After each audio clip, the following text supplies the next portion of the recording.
Le Québécois moyen, il ne sait pas c'est quoi la guerre nucléaire. Il va la regarder à la TV quand on va y annoncer. Puis il va dire, bon, regarde, on va ouvrir la TV au 10, le champignon va exploser. Wow. J'ai entendu parler de ça 2-3 fois, il ne sait pas. Une fausse guerre, c'est faux. Le but, c'est pas de tuer le monde. C'est pas de tuer le monde, c'est de créer une insécurité comme autrefois, le diable. On disait, il y avait le diable, tu veux pas qu'il y ait le diable, crois bon Dieu, il va te sauver. Maintenant, on dit, il y a la guerre nucléaire, mais crois aux États-Unis, ils vont te sauver.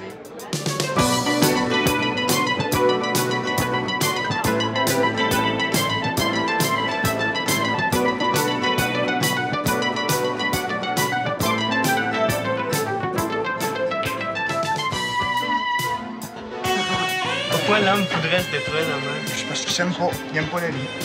C'est une suite normale. C'est l'accumulation de tout le mal qui s'est produit depuis des années. C'est ça. Là, il faut que ça en vienne un tournant. Un beau tournant. Ça décourage. Je connais du monde, mettons, puis ça lâche l'école. Tu sais, tu n'auras pas besoin, il n'y aura pas de futur anyway, tu sais. On n'en voit pas de solution. Il faut qu'il y ait quelque chose de bien fantastique pour changer les gens qui sont à la base de ça. Il faudrait qu'il y ait de quoi là, qui les réveille. Il faut qu'il y ait quelque chose d'extérieur. Peut-être que les extraterrestres vont me sauver. Ah, mais ça résume bien la solution. Toi, Manon... Ah, ça vaut me toucher directement. C'est ça qui est l'affaire. Je ne m'endors pas tous les soirs en pensant s'il y a une guerre nucléaire. Je pense absolument pas à la guerre nucléaire. Peut-être que si ça serait ici au Québec, peut-être que là, j'y penserais, mais en ce moment, j'ai d'autres choses à penser qu'à ça.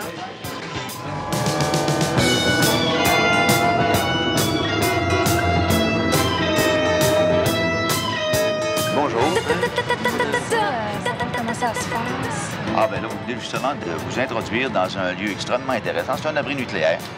Le gouvernement fédéral, suite à beaucoup de demandes du public, a choisi de bâtir sur les lieux un abri nucléaire qui pourrait satisfaire à la protection contre les radiations. Puis, est-ce que... comment les gens aiment ça, l'abri? Comment les gens voient ça? Bien, c'est une première expérience. Vous autres, un petit peu, qu'est-ce que c'est qui peut vous amener à... Moi, ce qui m'a amené ici, en tout cas, c'est la curiosité de cette forme-là, souterraine, avec un jardin, tout ça. Qu'est-ce que c'est? Pour nous autres, pour satisfaire cette curiosité-là, qui a déjà été exprimée un nombre de fois, on a décidé de regarder, par exemple, qu'est-ce que c'est qui pourrait nous arriver au Canada. Alors, les scientistes ont examiné la situation. Ils ont dit, bon, ben si on envoie des ogives nucléaires sur l'Amérique du Nord, qu'est-ce que c'est que nous autres au Canada, dans la vallée du Saint-Laurent, qu'est-ce qu'on peut avoir? Alors, on a dit, ben ce qu'on est sujet à avoir, c'est des poussières radioactives. Parce que quand une explosion se fait au sol, pour briser, par exemple, les fameuses fusées dans le Midwest américain, ça ramasserait tout un paquet de poussière. Ça l'amènerait dans la boule de feu, ça l'irradierait. Alors, cette poussière-là, ça monte dans la boule de feu. Vous avez vu le champignon, comment ça fonctionne? Ça redescend.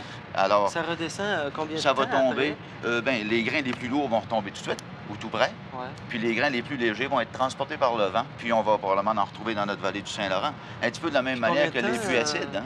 Vous voyez, les puits acides qui partent du Midwest qui s'en viennent chez nous, ils suivraient le même chemin. Alors, on peut-tu maintenant vous emmener faire un tour dans l'abri? Alors, nos jardins sont là.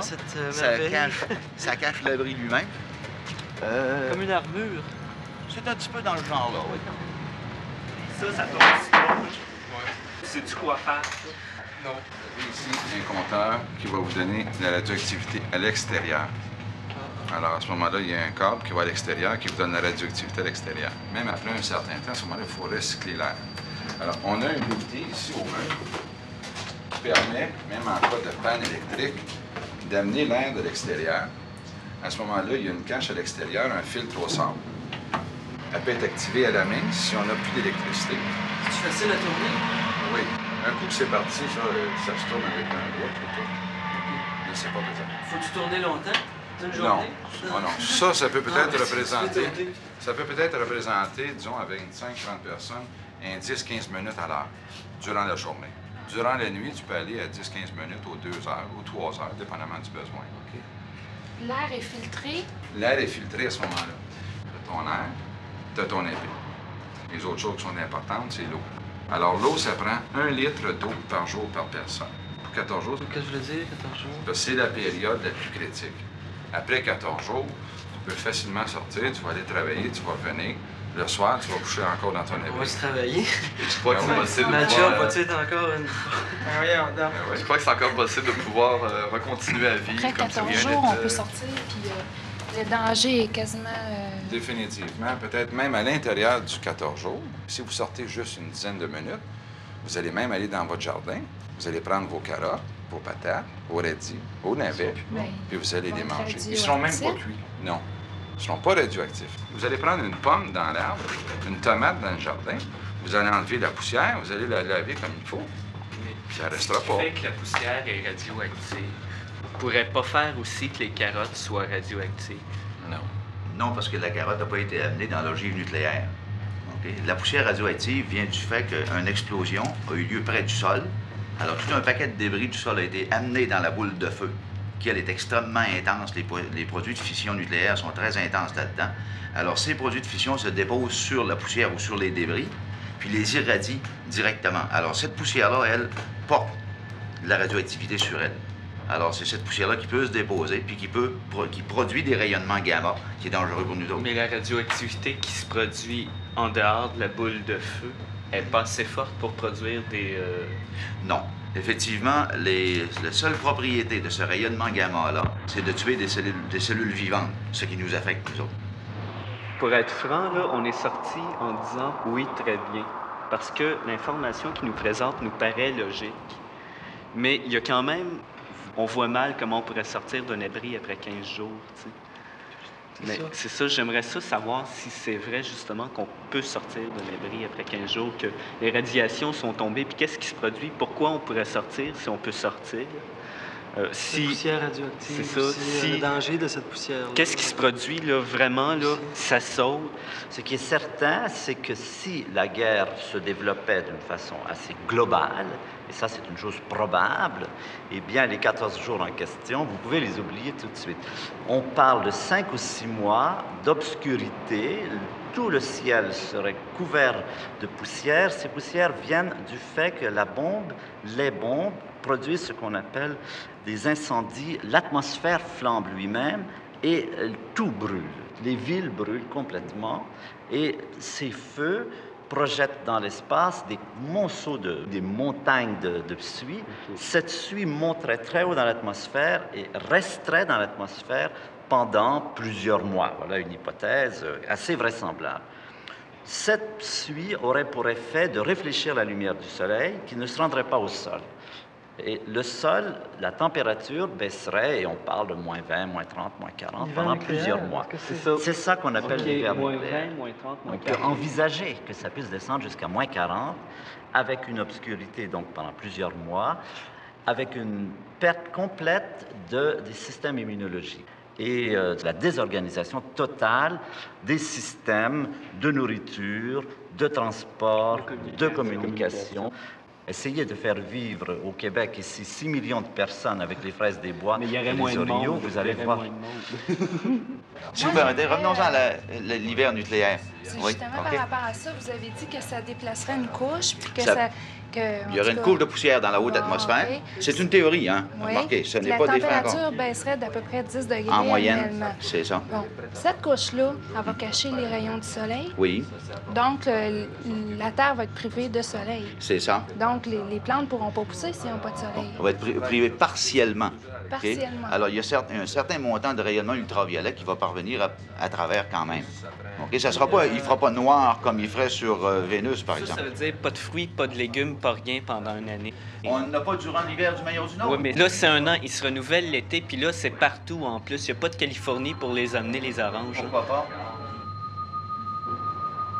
Et je crois qu'ils se sont fait un scénario d'une gentille petite guerre avec des bombes à la Hiroshima, qui étaient des bombettes de rien du tout par rapport à celles qu'on fait maintenant. Il y aurait dans l'air une très grande quantité de radioactivité, dans la poussière aussi, dans le sol, dans l'eau. Ce serait une vraie saloperie. Il n'y a plus de deuxième génération de plantes, il n'y a plus de deuxième. S'il fait noir aussi... Je pense qu'on ne peut pas être affirmatif parce que ça dépend du scénario. Mais dans le scénario à 5000 mégatonnes, les estimations aujourd'hui envisagent l'extinction de la race humaine et peut-être l'extinction des races animales. Il y a peut-être quelques bactéries qui arriveraient à survivre. Il y en a qui vivent pas trop mal dans la radioactivité, ou quelques poissons marins, mais ça risquerait... Certains insectes, oui, ont l'air de se porter pas trop mal, oui. Si jamais ça arrivait, les fusées s'en viennent, là, il y a les sirènes qui partiraient, la radio le dirait, tout le monde, on s'en va aux abris, puis on écoute la radio pour nous informer de ce que c'est qui se passe, puis quand est-ce que ça va nous tomber, quels seront les taux de radioactivité, etc. Puis tous les jours, il y a des messages précis qui viendraient à tout le monde pour indiquer quel est le niveau de radioactivité des retombées aujourd'hui, dans quelle municipalité c'est plus dangereux d'autres, sortez pas aujourd'hui de vos abris, ou encore, on viendrait à dire, bien aujourd'hui, le taux de radioactivité est assez bas qu'on peut permettre à des personnes de sortir 10, 15, 20 minutes pour s'occuper des déchets, de l'eau, etc., puis regagner vos abris pour le soir.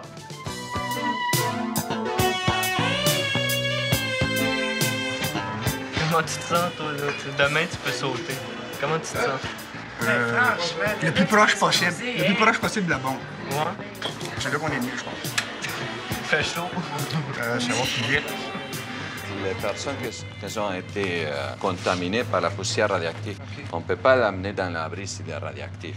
Alors, il y a cette couche-là qu'il y a deux choses. Une fois il est tout imbibé de cette solution, empêche que ça se déhydrate. Et de l'autre côté, il y a une couche spéciale ici, réflectant, qui empêche que la plupart de radiation gamma peut sortir à l'extérieur. Il y a des personnes qui décèdent dans l'abri. S'il y a personne qui décède dans l'abri, il y a des sacs spéciaux. Juste en dessous de l'os. Oui, c'est ça. Il faut le mettre ici dans ce sac-là. C'est quoi ça? C'est ce qu'on appelle... C'est une chose... Body bag. C'est un sac hermétique.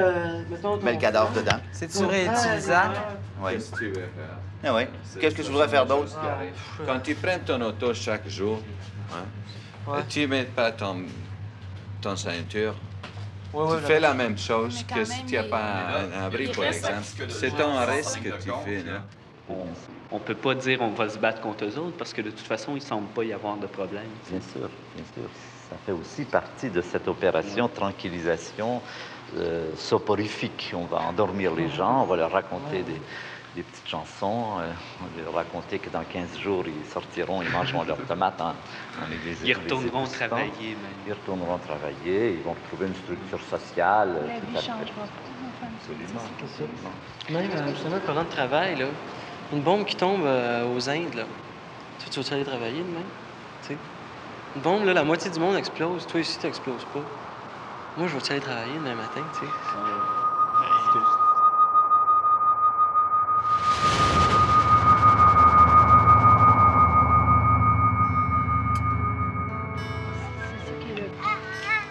C'est le point central de tout ce qu'on vit. Ouais. On n'est pas responsable de ça, puis on le vit pareil. T'sais. Ces enfants-là non plus sont pas responsables. Ça en rend pas compte, en fait.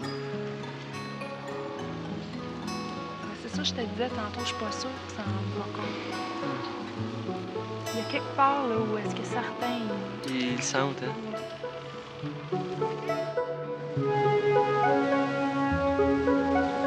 Si on pense que tout va bien, comment tu veux qu'on change de quoi? Ouais, mais tu le sais que tout va pas bien. Je suis pas sûr de ça. J'ai pas donné de 25 cents, moi, pour l'Éthiopie, tu sais. Je reviens Ben tout le ouais, temps. mais il aurait servi à quoi? Il aurait servi à quoi? Je veux dire... Bon. Mais c'est ça que je te dis. C'est pour ça que... j'ai pas le goût de rester ici. Ça bouge pas, tu sais. Qu'est-ce que tu vas faire? C'est quoi ton choix? Ah, j'ai un de mes amis qui arrive d'Europe, là, ça bouge. Il y a autant un combat, peut-être encore plus féroce à mener ici que là-bas. Là-bas, ils bougent. Au moins, on le sait que les autres, ils bougent. Ici, ils bougent pas. Mais oui, mais il y a... Si ici, on n'admet pas qu'il y a un problème quelque part, on peut pas admettre que quelqu'un t'apporte une solution, tu sais. L'homme apprend par expérience. Malheureux dilemme. Il va falloir que ça pète. Il va falloir se rendre compte que c'est dangereux. À un moment donné. Pète comment, là? Il va falloir que ça saute ici. Je vais donner l'exemple. Le centre d'emploi me donne un boulot temporaire d'aller travailler dans une multinationale qui construit des éléments électroniques pour la guerre. Alors moi, je suis impliqué, à mon sens, directement dans ce développement-là. T'es plus à Marconi? Non, je suis plus à Marconi. Ça m'a ouvert carrément les yeux. En tout cas, ça m'a servi, peut-être pas pour...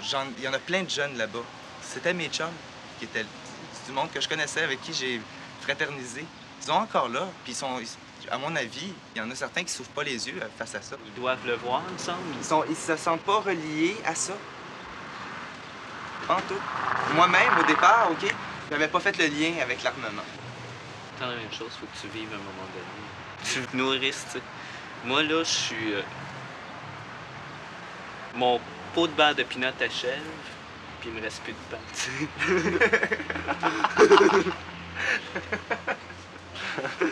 Puis si on t'offrait un job...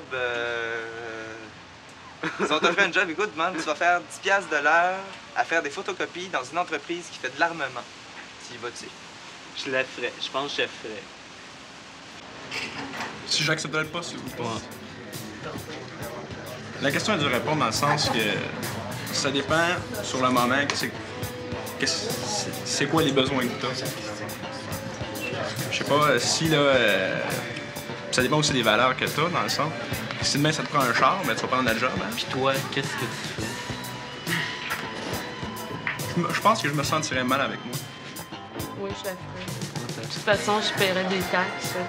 Ouais. Je la subventionnerais de toute Comment façon. ça, qu'est-ce que tu veux dire? Ben, je paye des taxes, on paye des taxes. T'es déjà embarqué dans l'affaire, ouais. Pourquoi pas je...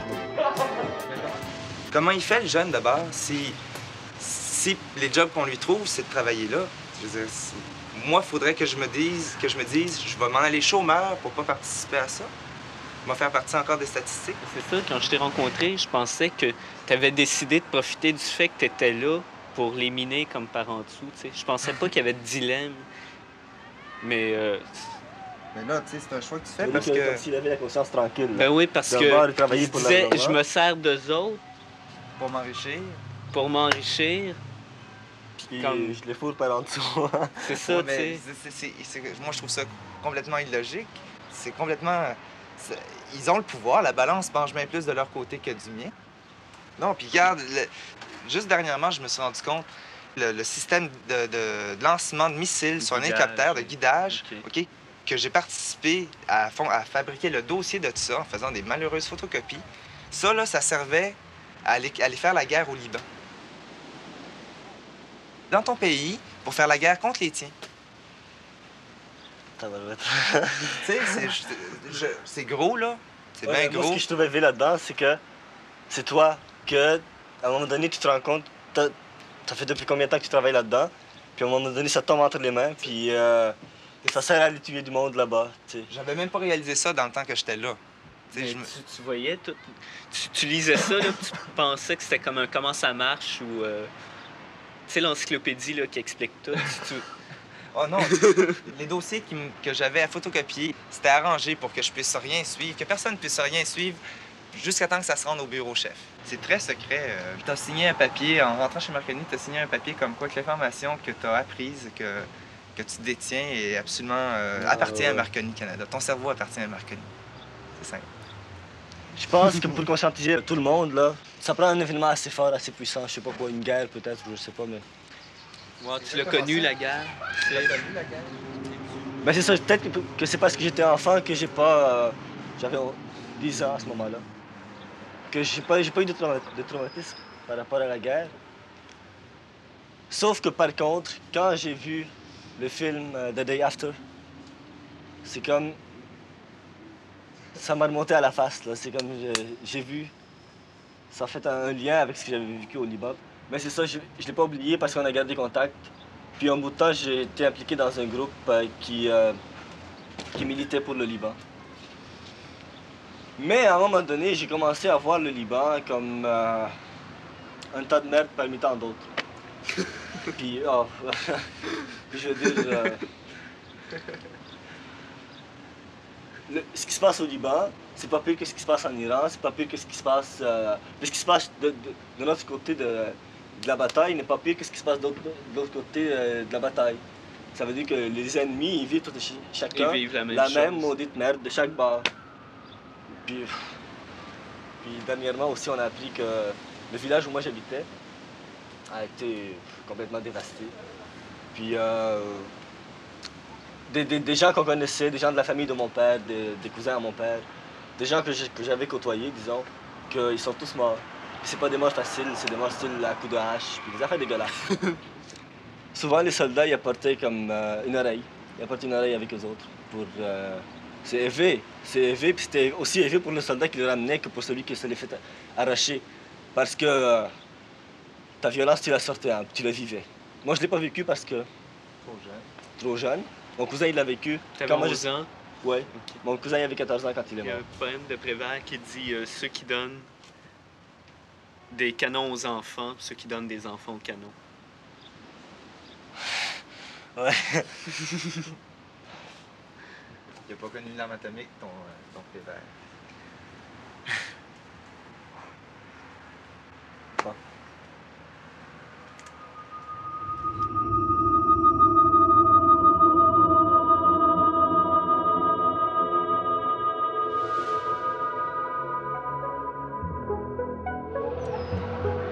Moi, je vais avoir des enfants pareils, en tout cas, malgré tout ça.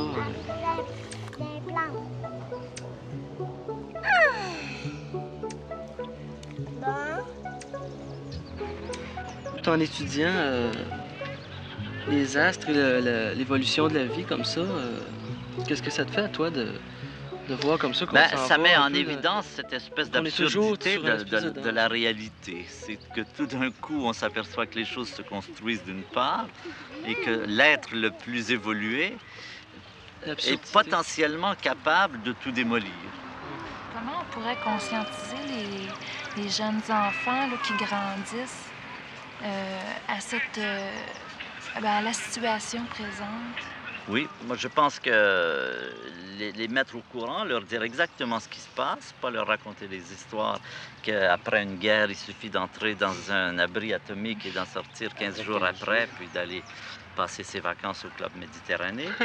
C'est pas populaire de parler de ça. On n'a pas envie d'entendre parler de ça.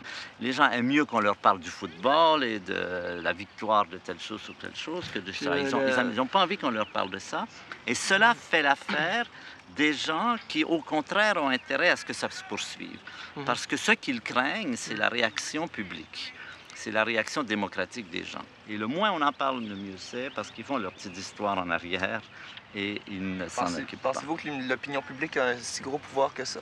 Je pense qu'en Occident, l'opinion publique a un très grand pouvoir. Par exemple, la fin de la guerre du Vietnam est un exemple. Ah oui. Qu'est-ce qui a amené la fin de la guerre du Vietnam? C'est pas le gouvernement.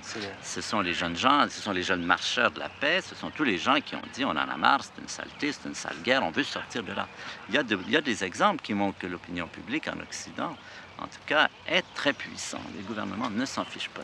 Comme solution, c'est démocratisation du débat. Du débat. Du débat en chambre, de la décision.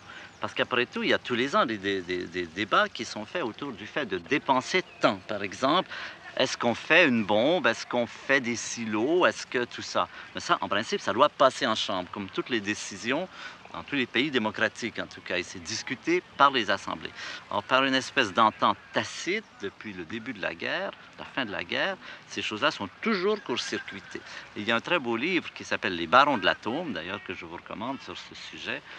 J'oublie le Pringle et quelqu'un d'autre, qui raconte comment en France, par exemple, On a pendant 18 ans construit la bombe sans jamais demander même le support et l'approbation de la Chambre, mais par des crédits détournés dont on disait on s'en sert pour faire ceci. Ne vous inquiétez pas, on ne fait pas vraiment une bombe, mais étape par étape, ils ont préparé la bombe. Et puis la 18e année, eh bien, elle était prête. Alors ils ont demandé de ratifier ça, mais de toute façon, c'était fait. Ils ne voyaient pas pourquoi. C'était vraiment pas la peine de discuter. Donc il y a cette entente tacite de ce qu'on appelle, il y a des clubs. Les clubs de militaires, d'industriels. En France, c'est les polytechniciens. Ici, ce sont souvent aussi des gens qui sont à la fois dans l'industrie et qui forment des très petits groupes. Hein. Ces décisions sont prises par des très petits groupes. Mais ça, c'est la chose à démasquer. C'est que ça, ce n'est plus supportable que cette décision si importante soit prise par si peu de gens. Dans ces circonstances-là, qui me semblent assez fatalistes, assez graves, disons, comment tu fais pour avoir des enfants?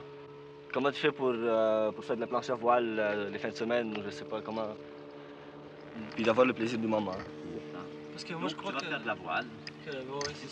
Parce que refuser d'avoir des enfants, refuser d'avoir des enfants, ça serait leur concéder la victoire, tu sais.